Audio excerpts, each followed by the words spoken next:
হঠাৎ করে ওই ৮টা বাজে তখন দেখছি বৃষ্টি পড়তে আরম্ভ হয়েছে।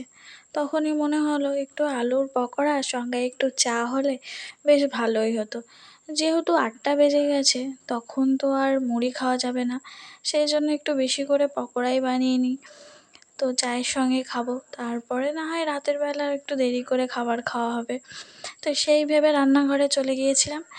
দিয়ে আলু, পেঁয়াজ, এদিকে একটু কাঁচা লঙ্কা, আদা আর মশলা-টশলা দিয়ে বেশ সুন্দর করে উম আলুর পকোড়া তৈরি করে নিয়েছিলাম। তো আমার মেয়ে তো এই আলুর পকোড়াটা খেতে খুব বেশ ভালোই বাসে।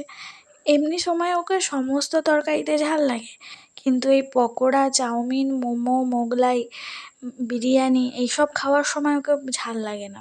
এই যে দেখছো এতগুলো কাঁচা লঙ্কা দিয়েছি, সেগুলো সব বেশ সুন্দর করে বেছে বেছে খেয়ে নেবে। মানে তখন আর বলবেও না যে লঙ্কা দিয়েছো কেন, আমি খাবো না। এতটা পরিমাণ ভাজা খেতে ভালোবাসে। যে কোনো ভাজা বা ফাস্ট ফুড খেতে এত ভালোবাসে, সে আর বলার নয়। তো এইদিকে এই তো তেল গরম হয়ে গেছে, তারপরে পকোড়াগুলো দিয়ে দিয়েছি। আর এরকম করে না পকোড়া ঠিক আমার মেয়ের স্কুলের সামনে একটা দোকানে পাওয়া যায়।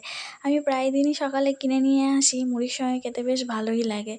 তো আজকে সেরকমভাবেই বানাচ্ছিলাম। তো খুব বিশেষ করে একটু চাট মশলা উপর থেকে ছড়িয়ে দিলে আরও দারুণ লাগে।